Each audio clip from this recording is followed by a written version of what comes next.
Welcome to the Parenting Toolbox podcast. And Claire, I'm absolutely thrilled to have you here with us today. Claire is a counselling psychologist and specialises in helping organisations help parents in the workplace. So whether it be them coming back into work or just on the day-to-day working, being a parent in that in the organisation. So Claire, tell me a little bit about yourself and how you got to where you are today. Okay, well, thank you for having me. It's lovely to see you and talk to you today. Yeah. So as you mentioned, I'm a psychologist and coach specialising in supporting working parents.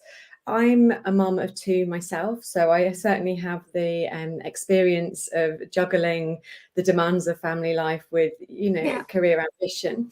Yeah.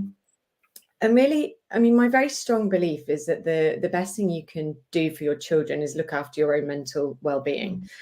We can't pour from an empty cup, all of those kind of things. We need to look after ourselves. And I suppose I've come at it sort of two-pronged. For my professional experience, I've really enjoyed supporting working parents. I've seen how much working parents, particularly working mums, can really struggle with guilt and prioritization, and just kind of trying to understand where to balance those kind of ideas around wanting a career with looking after your kids and being the parent you want to be. Also, so I've sort of seen it professionally. I see how much difference it can make. And I think also on the other hand, my kids are getting a little bit older now. My eldest is now 9. And I like to think I've kind of learned a thing or two along the way and have been able to put some of my, sort of evidence-based practice into my own experience and practice as well. Fantastic. That's amazing. But going back to that word guilt, that mum guilt that we all seem to carry with us, don't we? It's that, I don't know, we're not prepared in a way where, like in a job, you have a job description. When you become a mother, it's very new, isn't it? And you don't have that level of support in so many ways. But that expectations that we have on ourselves as mothers and that guilt that we put upon ourselves is just phenomenal, really, isn't it? How do you go about advising or working with the mums that you work with to ensure that that's not embedded so deeply? I mean, I think we need to be really careful that guilt, which is sort of situation dependent, doesn't become shame, which is much more damaging, much more pervasive. When we talk about guilt, we might feel bad that we did something wrong in a situation. When we talk about shame, we start to cast a judgment on ourselves that I'm a bad person, I'm a bad parent. So I think interesting about that to start with. But yeah, when I work with mums, I think first of all, it's just a little bit of sort of normalizing. Lots of people carry this guilt and shame as a sort of, horrible secret. I'm a bad person, I'm a bad mother, I've got, I'm not doing all the right things. So I think really, really important to normalize exactly what you're saying. I think all of us, have experienced it at one time or another. It's really, really normal. It's not to say that we can't do something about it. And I really believe we can. So where I sort of start with is around sort of expectations of motherhood. I think that's my sort of starting point, or really the foundation of the work I do, is to look at the expectations we hold around motherhood, what our motherhood story is, and we can kind of come back to that in a bit more detail. And then the other piece I think is really important is around prioritization and acceptance. The reality is that as a working mum, you cannot do all the things, certainly not all at the same time anyway.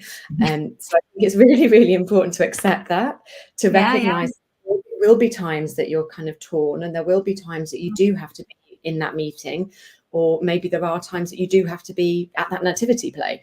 It goes ways. So we need to accept that there are going to be compromises. We need to accept that we can't be in two places at once. And that can often just in and of itself can sometimes relieve a little bit of the pressure. I work with mums and dads, but my work has predominantly been with mums, to look at sort of prioritization and values, to figure out what are the most important things. What is absolutely imperative that I do, you know, or somewhere I really have to be. Yeah. When you can start to, instead of everything being equally important, it's not, you know, but if you can figure out what your priorities are, then you can start to make space for the things that are really important, and learn to kind of let things go that are perhaps less important. Absolutely. And it's key sometimes, isn't it, just to zoom out and see the bigger picture, because we do tend to get focused in on one or two specific things that actually it's about, as you say, prioritizing, do they matter? So if we can learn to zoom out and see the bigger picture, that can help as well, doesn't it? Can't it? But I think also the other thing is that we talk about acceptance, self-acceptance, but it's also that self-care, isn't it? That sort of, because we do as parents tend to put ourselves to the bottom of the pile, and then we're no good for anybody if it reaches that stage where we're not actually looking after ourselves. So I think, you know, the self-care is so important as a parent, to ensure that we, you know, we are looking after ourselves, so we're in the best place to look after the rest of the family. 100%. I couldn't agree more. And I think that, you know, it really has to go beyond the kind of stereotypical, oh, just a, you know, a bubble bath, or, you know, a spa day, whatever it might be. And we really have to be properly looking at our own wants, needs and values, you know. Unless we're in touch with that, self-care doesn't really mean anything, because we don't know what we want and need. And I find mums, you know, parents, mums in particular, really can lose sight of that quite easily, particularly in those sort of earlier days when the demands are so great, or perhaps, you know, you're new to being a parent. But yeah, I mean, it's the, you know, the age old saying, isn't it? You can't pour from an empty cup. And I really do believe in prioritizing that. And I think some of that comes from, you need a belief that you're worth prioritizing, and that can be hard. You need to let go of the guilt, you know, that it's okay. That's it, isn't it? Exactly. With me thinking I'm having some time out on my own with my friends, is then, you know, it's like, well, what about the kids? But actually, you know, you're almost re-energizing yourself, aren't you, to come back into the situation and then actually become a better mum, because, you know, you have had that self-care.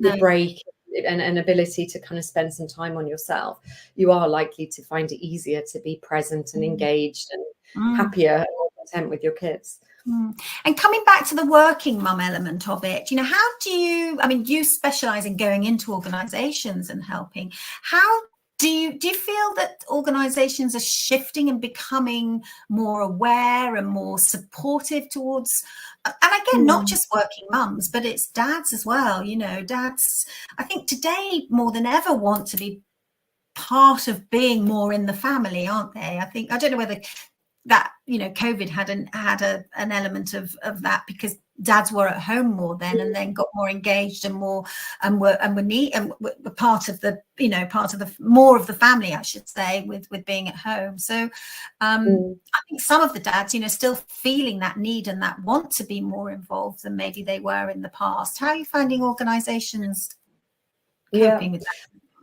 I think, I mean, so much in what you've just said, but to sort of address the first question, are organizations, you know, taking the demands of working parents more seriously now? Yes, I think they are. And I do see a sort of shift in the narrative, and a recognition of this idea of kind of bringing the whole person to work, and understanding that means that, you know, you do have demands outside of work as well.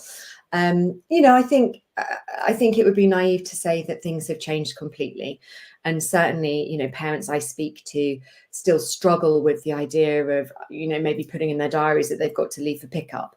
They still struggle sometimes with feeling that colleagues are judging them if, you know, they get the call from nursery and they have to go and pick up a poorly child. So I think I feel positive, and I feel confident that the narrative is moving in the right direction. And I definitely see some shifts. Organizations are investing more. We're seeing a lot more, certainly in the bigger companies. I see a lot of the sort of parenting networks set up. Which can be a great source of support, you know, that kind of idea that other people are in the same boat. And definitely I'm seeing more awareness that we need to include dads in the conversation. You know, we need to be encouraging dads to take their paternal leave where it's available. I I think there's traditionally been an issue where, you know, even when it's available, they haven't felt able to take it. I think I've seen some great campaigns around kind of parenting out loud, which apply to both mums and dads, is that, you know, there is also a need for individuals to kind of be brave enough sometimes to stand up and say, I'm a great employee, but I also want to be a great parent. And that doesn't, you know, that sometimes I might have to leave the office early. It doesn't mean I'm any less good at my job, but maybe I do need to be there at the school gates at 3 o'clock. Yeah, so it's really shifting, isn't it? What would be your one bit of advice that you would give to mums going back into the workplace after sort of maternity leave? Because I know that there's sometimes that fear, isn't there, when there's people maybe having you know, taken over the maternity job for over that period of time while they've been away. I know there's the anxiety that comes with that. You know, how do you fit back in? How do you slot back in? And that worry, isn't it, that, you know, if I may still get called away, and actually the person that was taken over for me may have been doing a bit of a better job. You know, all these thoughts and beliefs and negative aspects can creep in to somebody going back into the workplace. So what would you advise on that? So I think the return after maternity leave is a big transition, and I think it can be really, really tricky. And it's one of the things I actually really like working with, because I think with some support it can be a really different experience. A few things come up for me when we're talking about it. The first is the importance of communication. So communicating with your line manager about what your sort of wants and needs for your job are. Obviously that goes two ways. You know, manager training would tell us we need our managers to be having those sort of open conversations.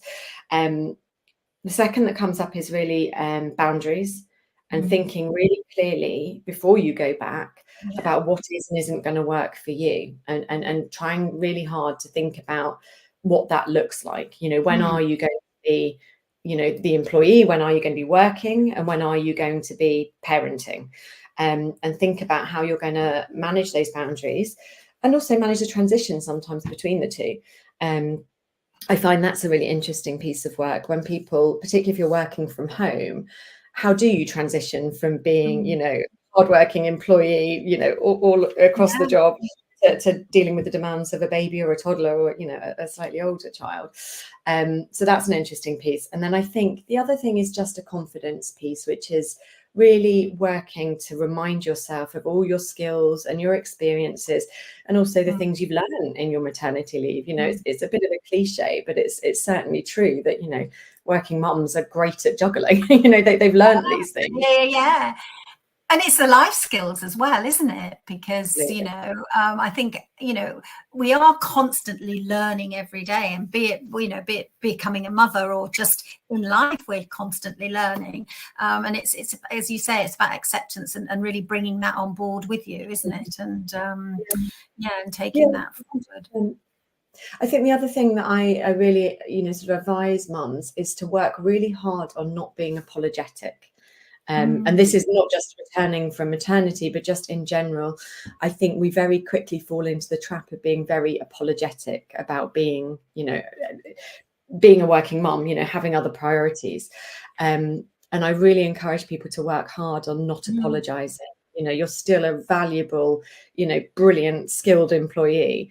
But yes, there are different demands on your time now. Yeah, it's interesting, isn't it? Because as women, I think, and I mean, we're predominantly talking about being mums here, aren't we? But I suppose, you know, there's a lot of talk now about the sort of changes in the body later in life as we go through the menopause. But actually, those changes that a new mum goes through of, you know, giving birth are probably twofold, you know, of what's happening to you. And it's suddenly sort of overnight, isn't it, that you become this different person. And I think there is that word, isn't there, where your body changes as you become, as you've given birth and become a mum. I can never remember what it quite is, but the idea of matrescence, the becoming a mother. So not only, you know, a baby arrives in the world, but also a mother arrives in the world. Yes, overnight. It's quite bizarre. Yeah, that's Yeah. incredible. And I think it makes me think also, this is what, there are so many huge transitions, particularly for a first-time mum. So, you've just sort of become a mother, this idea of matrescence. Maybe you've kind of got the hang of that a little bit, you've come to terms with that a little bit, but your world has changed. And then all of a sudden, everything shifts again, and you've got to learn how to be a working mum, which is a whole new thing altogether, so it's a huge amount of transition in a very short space of time. and it is being adaptable, isn't it? Because as children shift, I mean, I know with my own daughter, every sort of 6 months you see a shift, and you can actually see it in front of you, and then they suddenly become this different person. I mean, they obviously are the same person, but they become this different thing, to start doing different things. So, not only the juggling, but it's adapting and actually being self-aware enough, having enough emotional intelligence to actually look out for those little shifts in your children and work with them. Because how you're parenting when they're sort of 3 is very different to how you parent when they're maybe 8, and equally another 5 years when they become the teenagers. And it's for us to be adaptable as parents, to really shift in that and have that awareness and be looking out for it, isn't it? So it's a massive job we do. It's just ever changing, isn't it? Ever evolving, and just incredible. It's true, it really is. And the interesting thing, it sort of reminds me of lots of people, and I think I found this as well, but lots of people I work with have been really blindsided by how much more difficult things can get logistically when your child starts school. That's another really interesting, a big transition, but I think people sort of think, oh, once my kid's in school, I'm going to be, I'd be much more free, and I can go back to being, the career woman I was. And actually, suddenly for a lot of people who've had, perhaps nursery childcare, where you've got this solid block of sort of 8 till 6 or whatever it might be, the school day is very short. The school holiday is very long. But it is also in the fact that as a mother, you never switch off.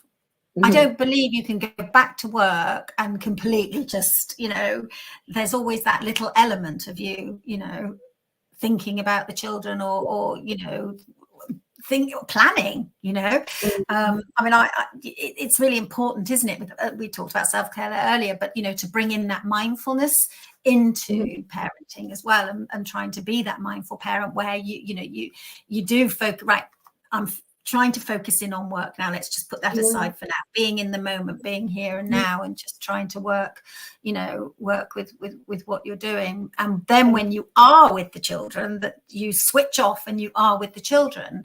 People talk about work-life balance, don't they? And I'm not sure you can ever get a work-life balance.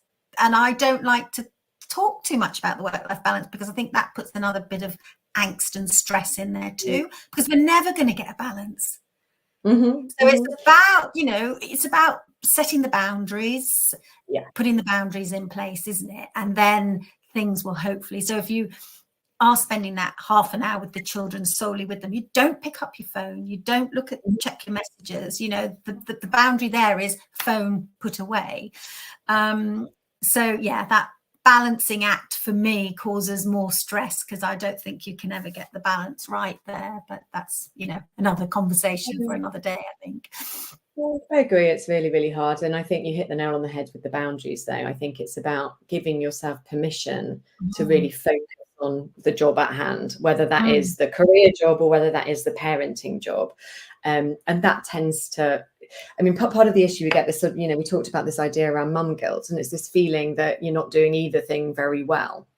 And I think we can really work on our boundaries and really focus on doing the thing we're supposed to be doing at that time, and not massively multitasking. Some of that goes away. We feel like we're doing a better job. I certainly, and I'm definitely guilty of it, but if I do actually put my phone away and commit to properly spending time with my girls, I feel so much better about the job I've done than if I'm kind of scrolling and trying to do emails and what was that, the distracted mum, just makes you feel rubbish. It does. I think being a little bit, setting those intentions, setting those boundaries, and really working hard to kind of keep to them. Ultimately, although it sounds a little bit punitive almost, ultimately, tends to lead to you feeling more content and more satisfied that you're doing a good job. Absolutely. Claire, I mean, this is fascinating. It could go on and on and on. People can reach you. I mean, if you are a working mum or a working dad and you're actually wanting, you know, maybe to get your organization to open up a bit more about this conversation then, you know, Claire, where can people get hold of you to have that chat? Yeah, I'm always happy to have a chat. You know, if anyone's either looking for individual support or as an organisation thinking about how they can support their working parents, very, very happy to talk. I spend a lot of time on LinkedIn. It's quite easy to find me on there. Dr Claire Vowell on LinkedIn. Otherwise, my website is thecorporatepsychologist.co.uk. And like I said, just very, very happy to have these conversations at any point. Amazing. Claire, it's been absolutely wonderful having you back on, well, not back on board, first time on board, but having that chat back, having a chat with you again, it's been fascinating. So thank you for your time, and catch up soon. Thank you for joining the Parenting Toolbox podcast, and we'll see you next time. Thank you.